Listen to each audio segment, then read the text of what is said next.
Hey. Hey.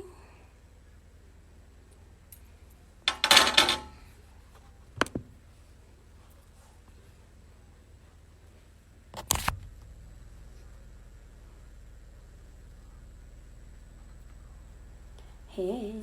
Mm, mm, mm.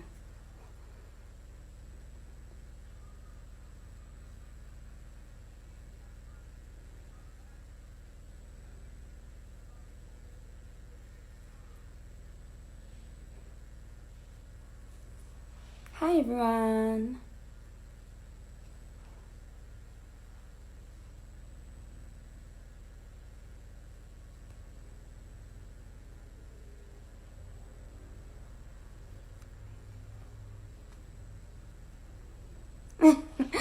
The Tokonolo is asking, do I dress up for work every day?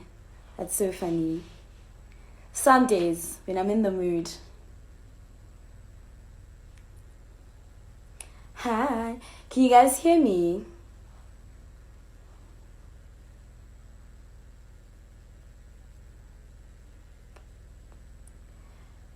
Hi, everyone. So nice to see you.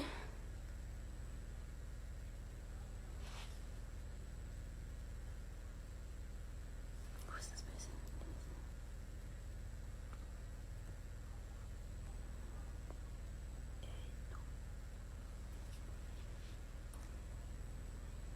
So we're just waiting for Angela to join us. How's everybody's day been? Is it just me or is it getting like cold? Oh, I can see Angela's joined us. Hi.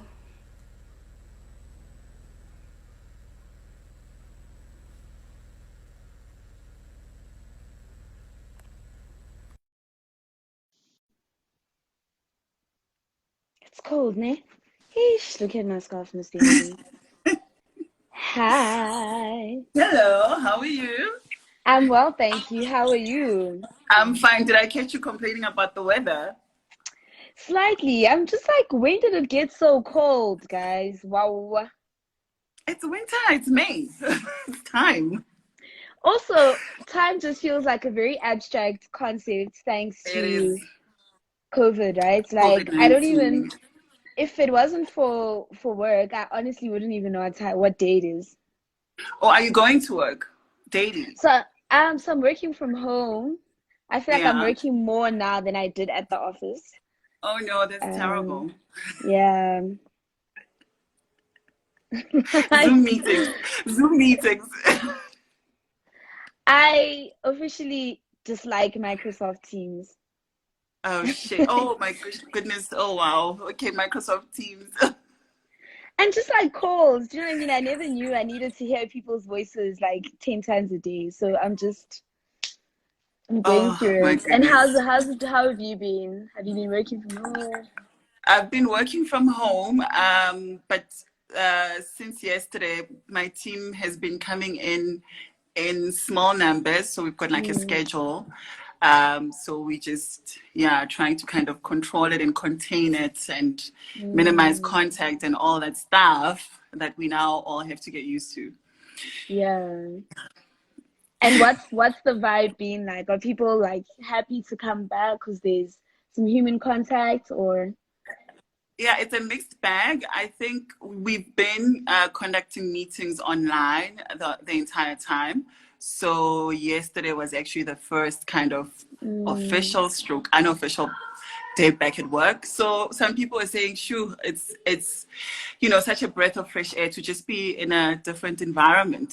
So yeah, I mm, suppose people are different, but I think it does get to you just being contained, within your home 24/7. It's a very tough life.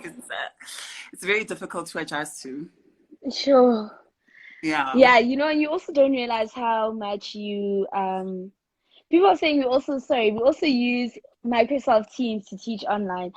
I don't mind Teams. I do mind the never ending TCs. If we didn't have as many teleconferences on Teams, I just wouldn't mind. I wouldn't mind Yeah. Microsoft Teams. Yeah. But I don't know why. I feel like everyone wants to have more meetings than they'd ordinarily have. I don't know if you've felt that way as well. Like, Yeah, I was joking to a friend of mine. I was saying that, somebody who worked in government used to say to me, attending meetings is a KPI in their workplace. And like, she's like, yeah, no, now during lockdown, it looks like like the more meetings you attend, the more likely you're going to get a bonus if such a thing still actually exists in this world, okay, then maybe I should stop complaining about me. It's a KPI, darling. It's a KPI. Attend those meetings and look happy, look enthusiastic.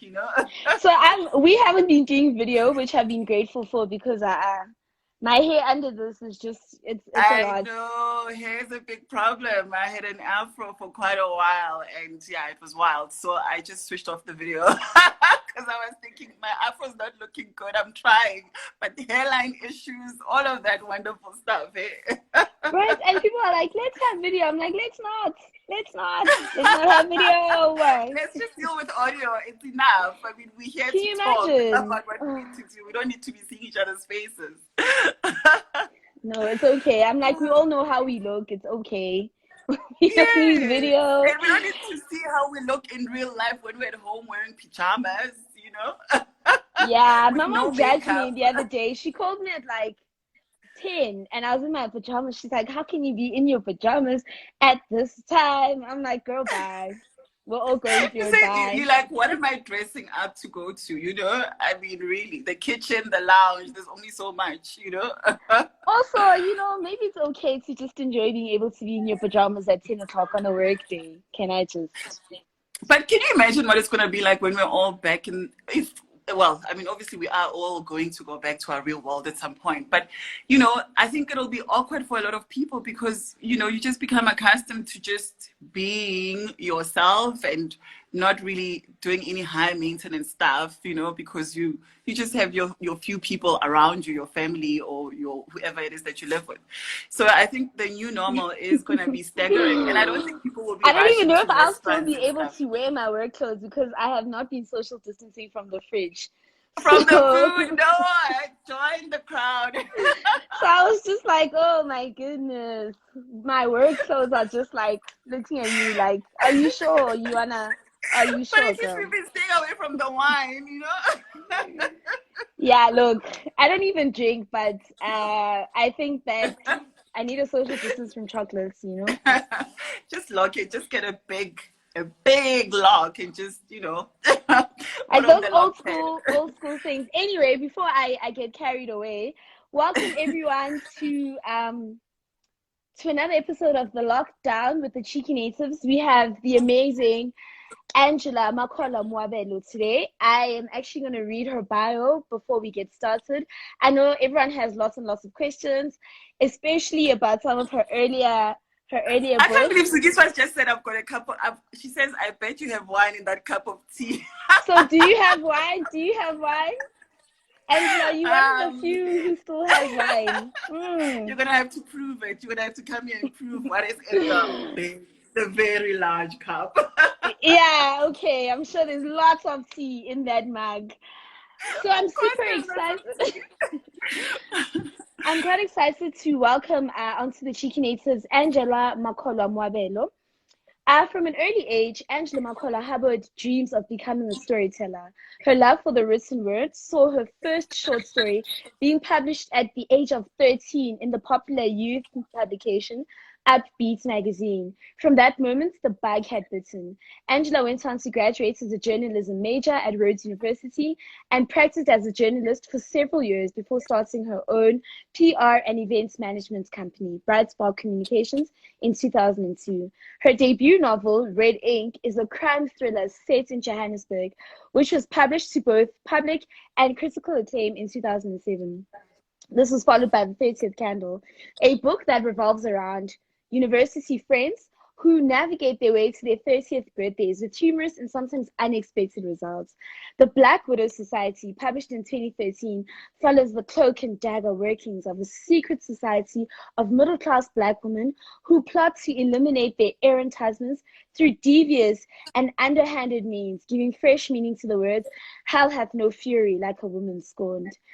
Angela's most recent novel, The Blessed Girl, is a satirical novel told from the perspective of a young woman who engages in transactional relationships with married men in order to access the opulent lifestyle she believes she deserves.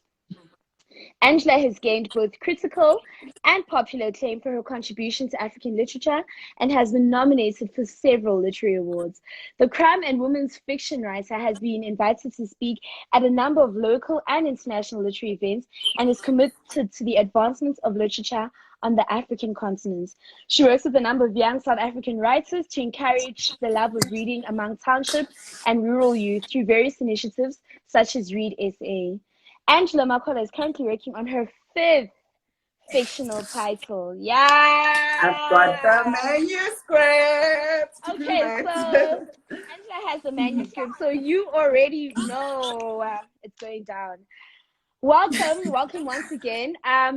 Sure, I have like 5 million things that I'm sure I want to ask you and lots of people want to ask you because we just have so much that we can discuss about your amazing journey as a writer. But before we start, can I ask you to please read from The Blessed Girl, Okay. those pages that we spoke about. And for those of you who have the novel, you have to guess which page she's reading from. Jokes. Oh no. I've read so many times from this page. I was trying to avoid it. You know that. No, you can't. This is the page, Angela. This That page gives states the context Inali to that everything. thing. Inali Inali that that thing. thing. That thing. All right. Okay, I'll indulge you. So the Blessed Girl, as you've outlined, is about our young lady Bontle Tau. She's living kind of the high life in cosmopolitan Johannesburg. So this is kind of an introductory chapter where we get to know who she is, and she's bragging. She's really kind of laying it on very thick to the readers so that they understand who they're dealing with, Ms. Bontletau. So she says, my name is Bontletau. The first thing you will notice about me is my honeycomb complexion, my almond-shaped eyes, the mole on the right corner of my mouth, and my luscious lips. From a very young age, I knew that I was exceptionally beautiful. I saw it in the way that adults looked at me, the compliments showered upon my mother for my good looks, the way that grown men would just stop and gape at me. At school, teachers would give me a free pass on tasks that were expected of other children.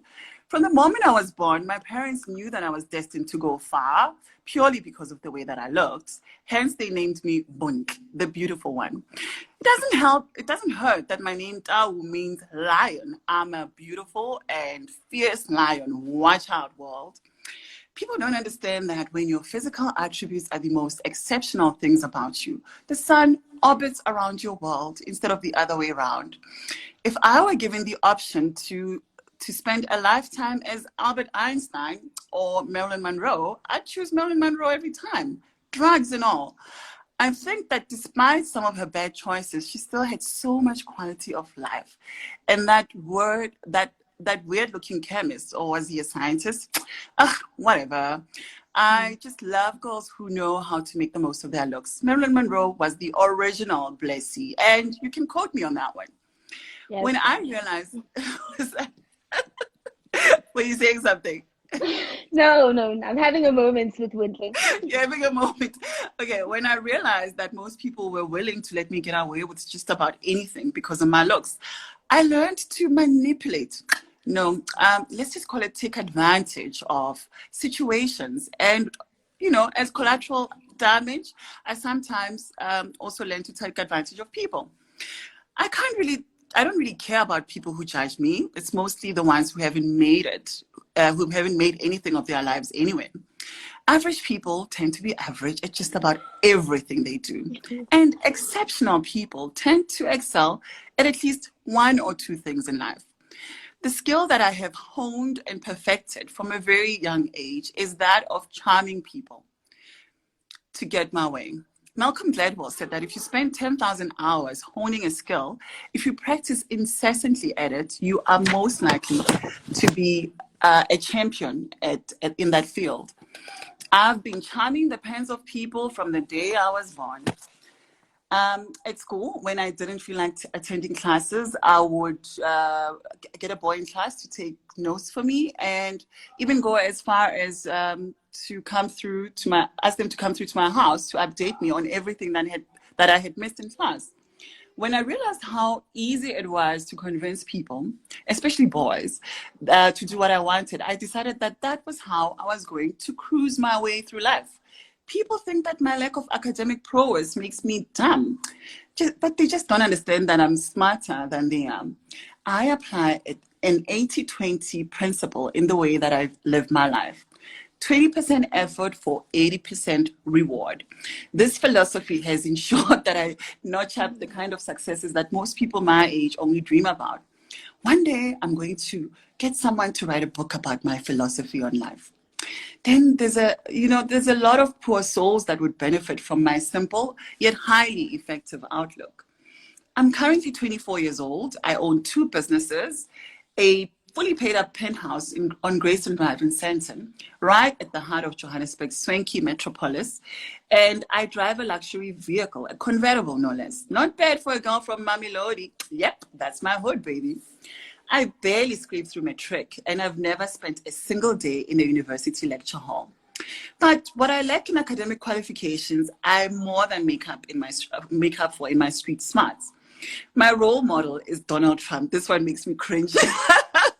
My role model is Donald Trump. The only books in my house are motivational treasures by the likes of my hero, Donald Trump, Richard Branson, and books about how to manipulate men.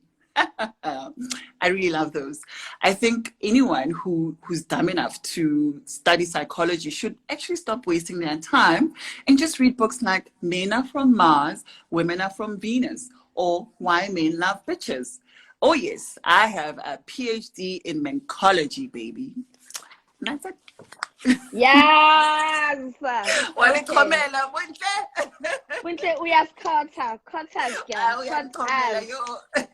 Wait again. I read convertible in Samson. Hello, come on, somebody. So before we even talk about Buntle, because as Buntle is an interesting character. I mean, you've not just finished your 5th novel, but at the time this was book number 4. And that's a triumph for anybody, particularly a Black woman publishing in South Africa, knowing what our publishing industry is like, right? So, I mean, I'm really curious about what you think of the evolution of your journey from red ink to now having written Blessed Girl, and what it means for you to have had 4 books about Black women and Black women's stories in an industry such as the one that we have in South Africa. I think I don't spend a lot of time thinking about it in that context necessarily. It's more, when I think about my writing journey, I reflect back on myself as a young Black girl living in the township. I grew up in Tembisa in the East Rand, and I remember I was always fascinated by books. I mean, I lived inside book pages, like most of us who are book lovers. And I remember, I think I must have been around, it must have been around that time, around 13 or 14, when I kind of had this inkling that this is something that, writing is something that I would love to do one day. But the minute kind of that thought was engraved in my mind, it felt impossible. It felt like it's a dream that I will never achieve, because there were just not that many books, or at least I did not have access to books written by Black African women, Black South African women, as much as I was surrounded by literature, because my father kind of went out of his way to expose us to a lot of books. He was an English teacher, but it was mostly English literature. And if it wasn't English literature, then, I went through that phase where you discovered your James Hadley Chase that I think we all kind of managed to sneak into our little corners and read while our parents are not aware, that we're not mindful that we're reading that kind of stuff. But yeah, I mean, it just seemed very far-fetched. And so looking at my life now, it's 2020 and I've written, 4 books and I'm on my 5th novel. I suppose it is quite, I'm kind of dumbstruck by it in a way. If I look if I look back at myself and where I was at that time and just how impossible it seemed. It just seemed like something that you couldn't even dream about as a young black girl. It really didn't. Yeah. So So, I guess I feel blessed, to have the opportunity to do yeah. this. Yeah. So I love your books because you're writing about women that I can see, that I can relate to, because it's women who live like me, women who've had sort of similar stories or similar journeys. I was thinking of 30th Candle, and now I am very close to 30, and like when I first read it, I was like, oh my God, 30 is so old. Now I'm And close so to these people are so 30. pathetic. And I was like, yo, that go are these people, wow, because you think at 30 you'll have it together. Yeah. But these are women who are also really relatable, just your characters, even in Red Ink, right? Or like the Black Widow Society. These are Black women who are are relatable, right? So I mean, I guess you've spoken about it a little bit, but I just want to expand a little bit on that idea of why you particularly write about these kinds of women, right? That I feel like are they based on women that you know? Do you base it on your friends? How do you decide on your characters, I guess? But also, to add on to that question, what do you feel about the tag of chick lit, right? I was having a conversation with a friend, and they were saying, I want a light book, chick lit, but there's this feeling that chick lit or women writing about themselves or other women is a light read. It's not a serious genre, right? And I guess this may be something that you've also encountered in your own writing or people's perceptions of your writing. Yeah, I think the label of chiclets. I mean, I'm happy to say that it's slowly eroding. It's really Yes. fading away. I would say that the only title of mine that I would hear people refer to as chiclet would be 30th Candle, and I think it's because at that time, that label was still being bandied about. But right now, if you think about literature, I think if you go into a bookshop. In as far as new writing is concerned, I would say that women probably make up almost about 50% of the kind of literature that's available.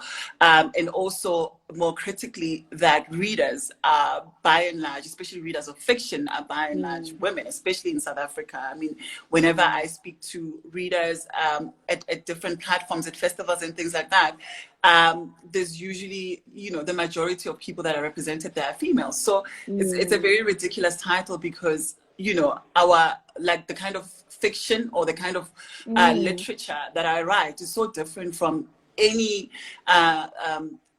number of my fellow female writers who are writing at this moment. I mean, I've got Sisonke's book in front of me, Always Another Country. I mean, that's obviously nonfiction.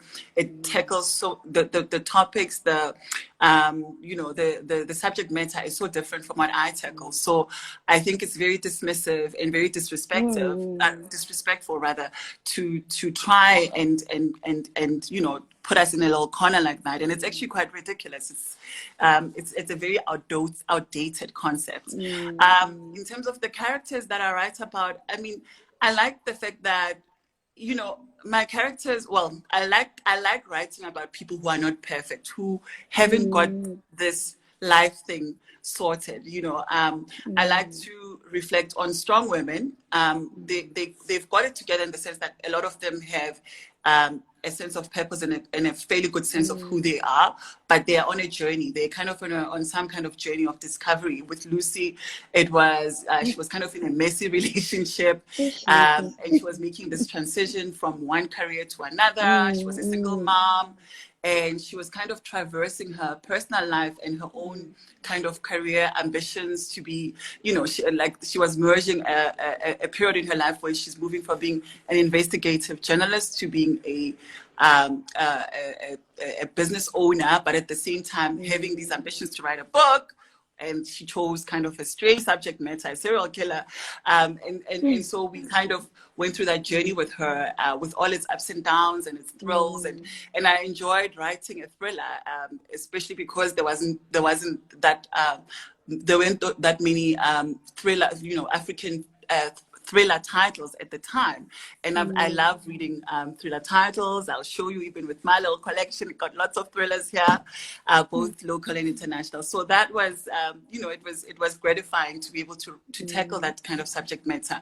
Because also, I think at that time, when I was younger, the other way in which African writers were pigeonholed was that we were kind of seen as activists more than writers. So if you're an African writer, you were expected in a way to reflect on, our politics, which was important at the time and is important right now. But I think that it's also unfair to expect every African writer to be an activist or to be somebody who's kind of politically very vocal, because I think as human beings, we are not just made up by our politics. We are made up by a lot of things. We're made up by our socioeconomics. We're made up by, our private lives and the kind of choices we make as individuals.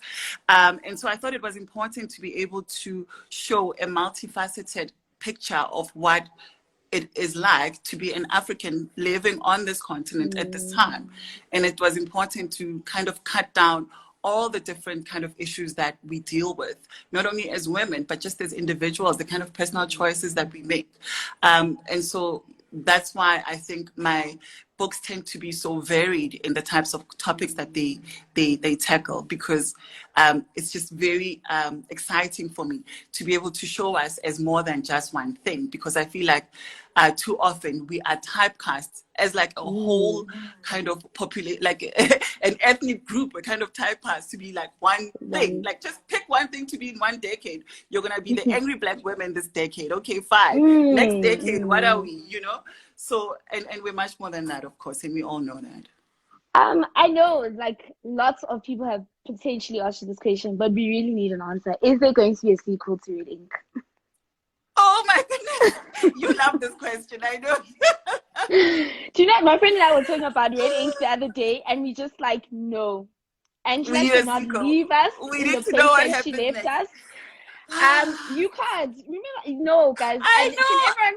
Can everyone in the comments please support me? I know you all want a sequel to Red Ink. I need all of you to please peer pressure Angela to give us a sequel to Red Ink, because she is not allowed to. I hate this Red Ink question, hey? Do you get asked? Do you get asked often about the sequel? A lot. Jeez, I think almost everyone who's read and loved Red Ink has come back to me, has gone and sent me either a text or an email. Some have stalked me and have said, we need to know what happens next. So, and I don't, and the sad thing is I actually don't have an answer to this question, because I think my mind, it just works at a strange kind of pace. Like, I'm always wanting something new to write about. And so I think it'll always be challenging for me. I mean, I've had people talk about, approach me to write series, serialized books. And I know that there's just something in my process, in my creative process, that wants a beginning and an end. And I think my mistake with Red Ink, which is why it's haunting me, is because I did not give people a satisfactory end. I gave people an open-ended end, which is why people keep on wanting to know what happens next. So we'll see. Maybe, as you evolve as a writer, that window of, continuity may open up. And when it does, you'll be the first to know that Red Ink 2 is coming. Look, I'll even take a movie where you just finish I tell you what happens next.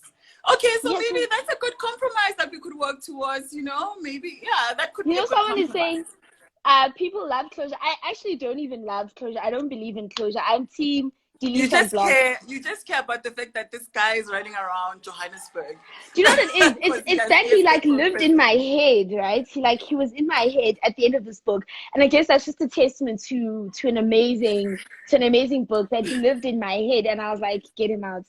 But I see there's some haters in the comments, like Zigisa, who are anti my sequel movements. I'm just gonna ignore them. Thank you, Zuki. Life must go on. I'm just ignoring Zuki right now because bye. But saying if you do a sequel, she will disown you as a friend. Why? Wow, everyone is like anti. Sorry, no sequels. Yes, My favorite professor has endorsed it. Case You closed. know what? When You're two on of your my own. faves are like anti this continuation Team of Red delete Ink. and block. She says no sequels. That's like the fourth person who said no sequels. So I don't think you're winning this battle. Where are my stalkers? They must come and help you with your cause. And I know that people on the inside are like wanting to know about Red Ink, but they just feeling pressured now. It's fine, guys. We'll talk in the DMs. Oh, Shem, they're all abandoning you, hey? There's so many no sequels. Shame, man. This is really sad, hey? Do you know what it is? It's fine. It's You see, okay. you're not a good activist. You should have formed a group before going online and like, okay, bring back Red Ink, and then your people would have been blasting, our IG. The thing is, people stay blasting you in the DMs. I don't know why they're getting on Instagram and They're now being shy. shy. They're shy. But I Peer can't pressure. do. I can't do. My Peer Facebook group pressure is is a coming. very sad thing. My Yeah. Facebook group is coming. I see all of y'all. But I guess I really want to talk I'm about. seeing so many laughing emojis, eh? People are laughing at my pain, but I can't do, guys. I can't do. So I actually want to talk about Blessed Girl, which is your latest novel. Well, it's not your latest novel. You've got your fifth novel that you're working on.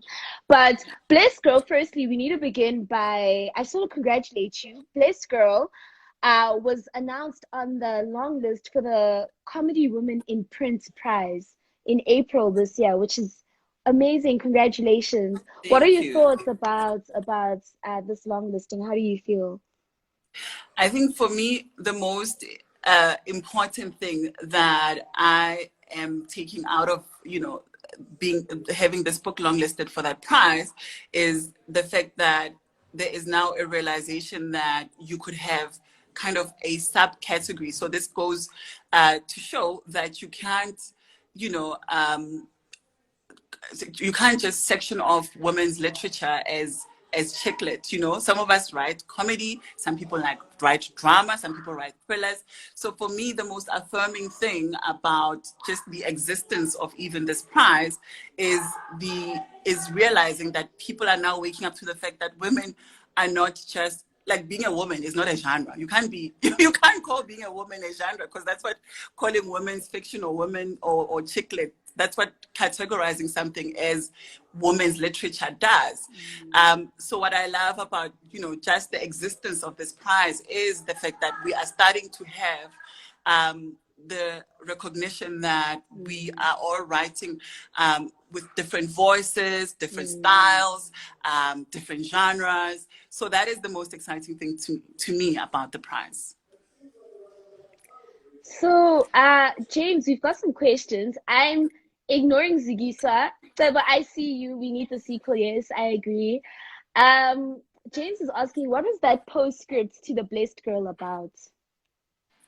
What's that? James is What? is asking. James is asking, what was the postscript to the Blessed Girl about? Which postscript? Okay, I'm gonna ask James to just expand in the comments. People are saying Blessed. Rushka is saying Blessed Girl was so funny. Some of the things that were said, and Zigis was saying Troy just said that if we'd been the Twitter generation of writers, you'd have been the writer twerking on Twitter. What kind of nonsense is that? Just because I wrote Blessed Girl, now I'm a twerker. He must explain himself. Feminist Rosa Prof is saying being a woman is not a genre. We need to make a t-shirt. Yes. Yes. So before we even go far, what do you think Winter would be doing during COVID? Oh my goodness. She'd be trying to sell hair online, and of course, the uptake would be very low because we're all just chilled and staying home.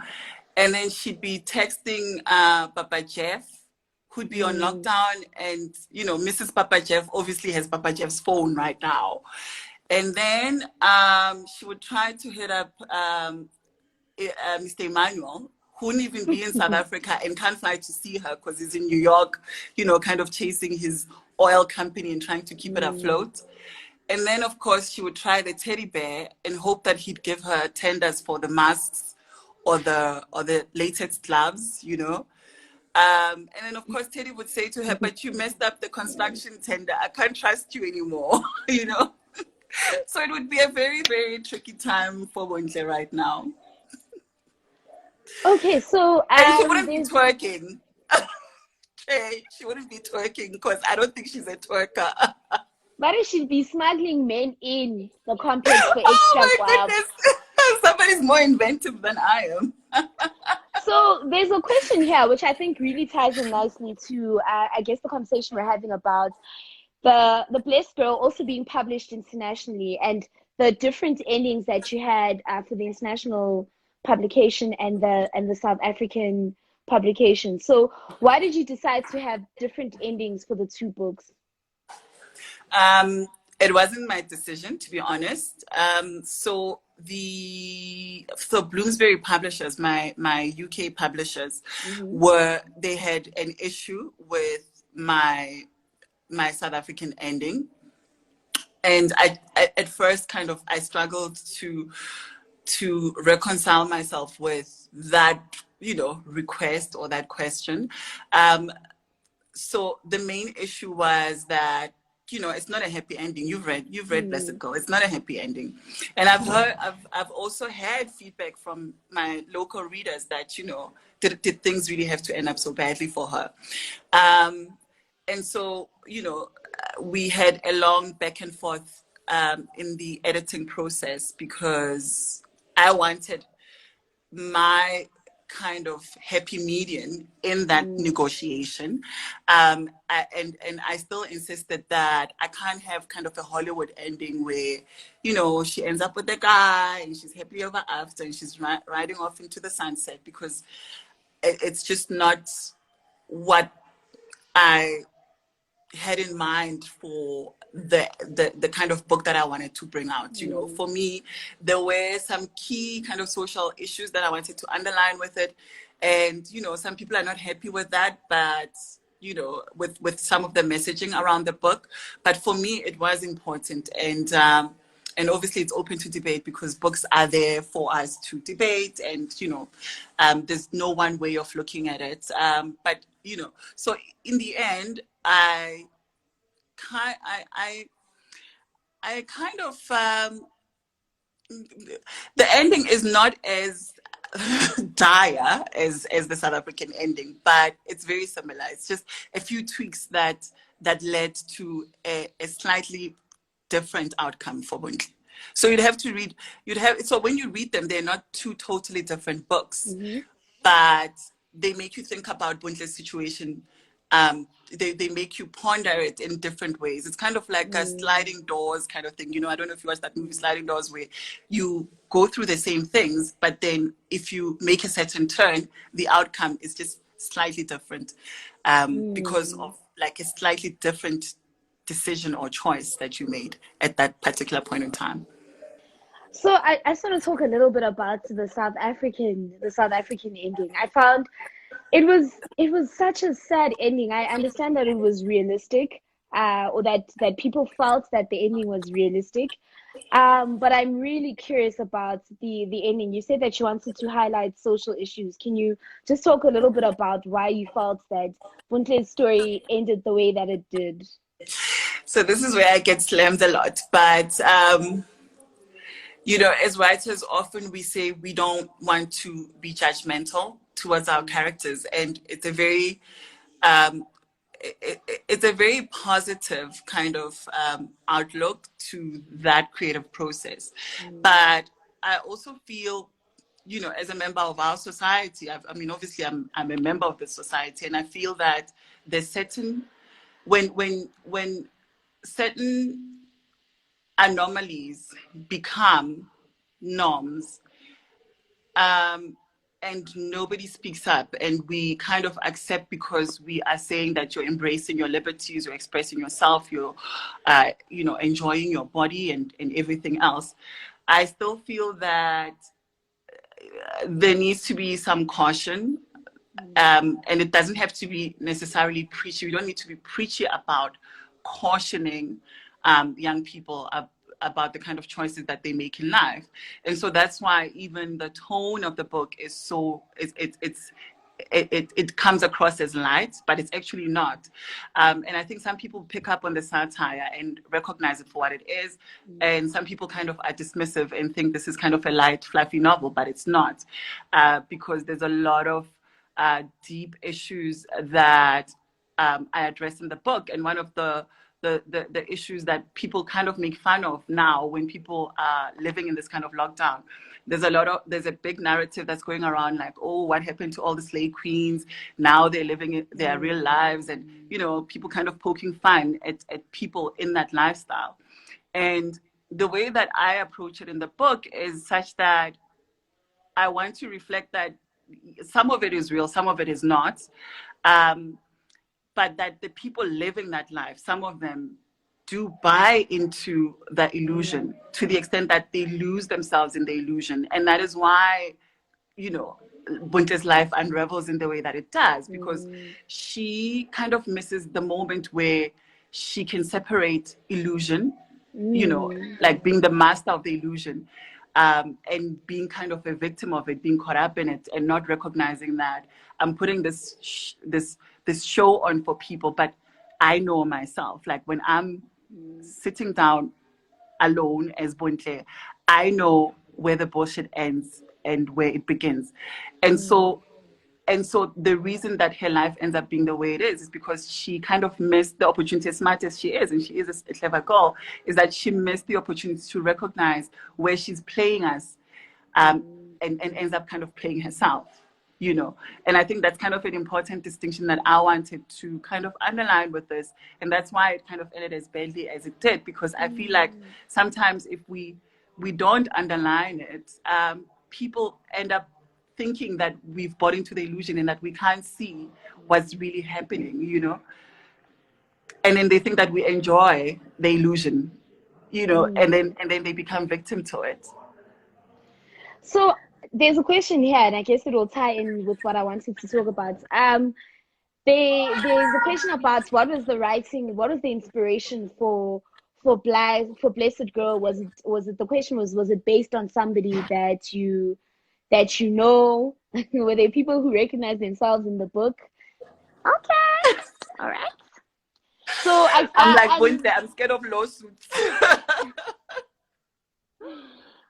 So look, okay. It was inspired by what I see, people that I've interacted with, like personally, and I think maybe that's why there was that element of me wanting it to be a cautionary tale, because I think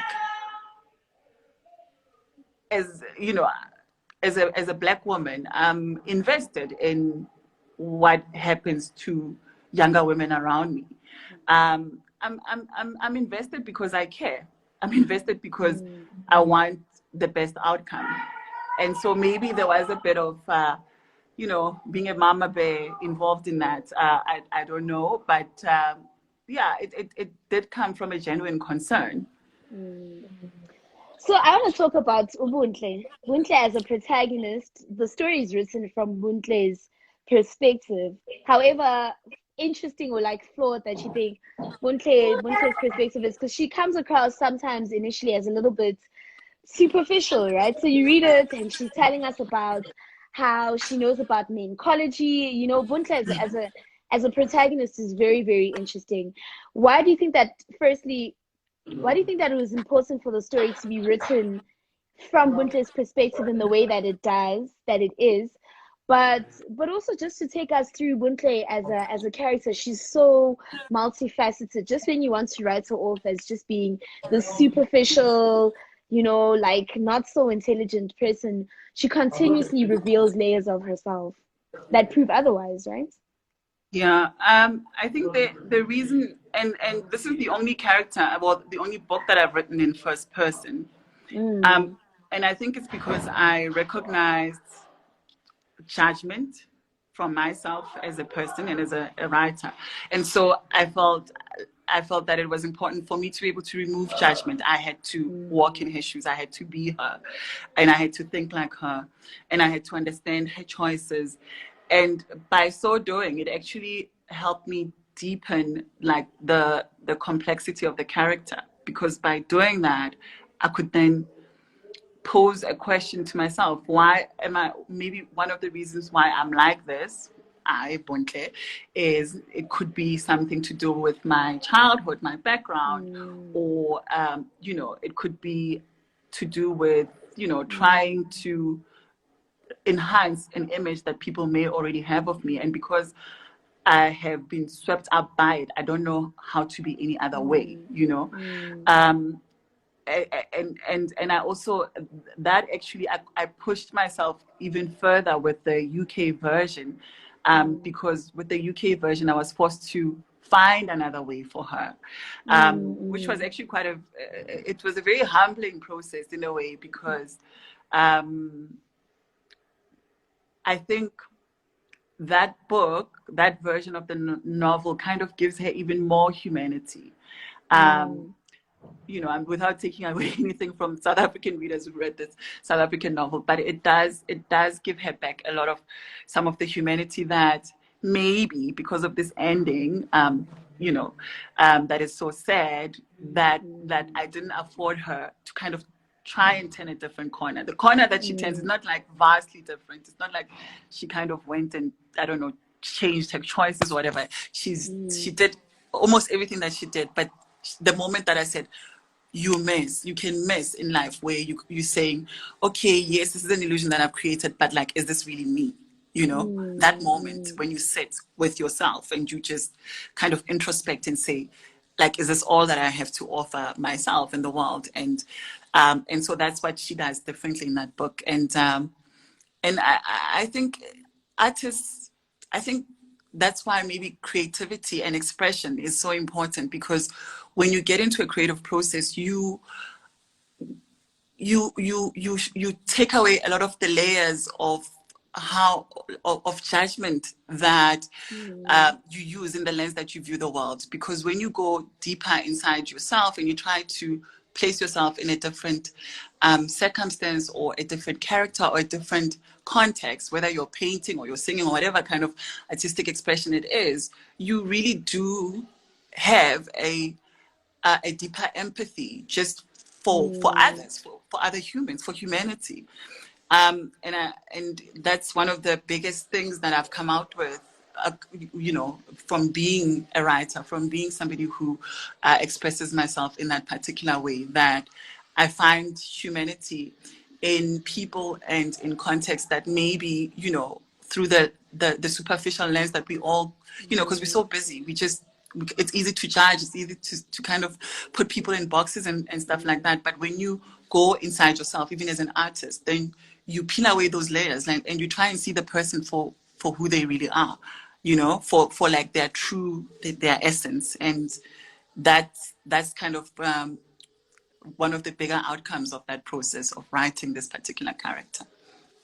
I think that it's so interesting that you've spoken about how in the other version you wanted to give her an opportunity to turn the corner, right? Because I often think of how grace is not really afforded to Black women, right? So I think that people have space for every other person to make mistakes. But I often think of how people behave when Black women make mistakes, whether it's Black women that they admire or not. I often feel like there's just such a small window of grace and of understanding, and people are just so much harsher in their judgment, so much harsher in the way that they would view the mistakes that Black women make in ways that they may not necessarily for anybody else. Yeah, I hear what you're saying, and I know that anyone who's listening to this obviously just thinks about recent developments, and it's a strange thing, because it's almost as if Black women, we are expected to fail, not only by others, but also by Black women and Black men, and so you find that somebody who's been put on a pedestal because of maybe kind of their intellectual output or artistic output or whatever it is, if they do just that one little thing, you know, That's the it. wolves come out, and you find that you've got enemies that you didn't even know existed, like the people that you thought were in your corner, suddenly turn into your worst critics.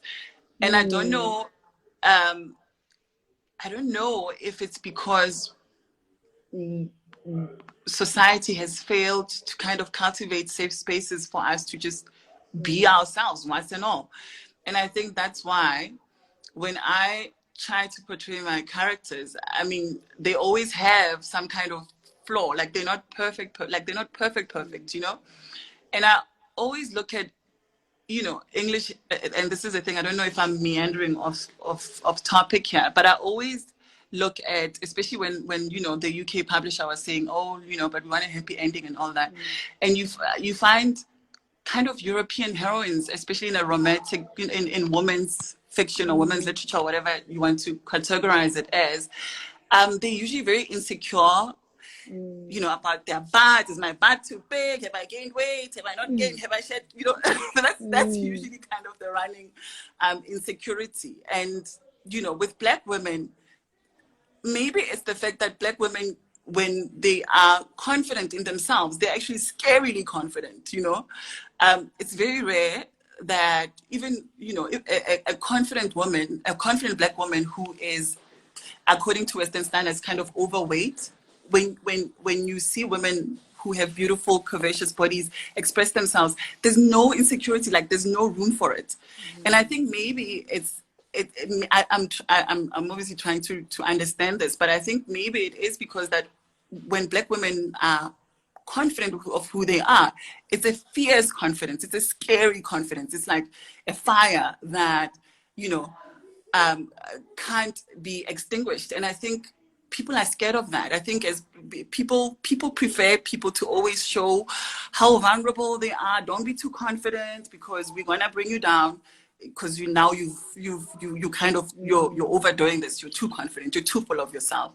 So I think that's why we're always so ready to kind of cut down to pieces any Black woman who kind of manages to soar, above the limits that we think are enough. Like you can be great, but you can be good, but don't be great.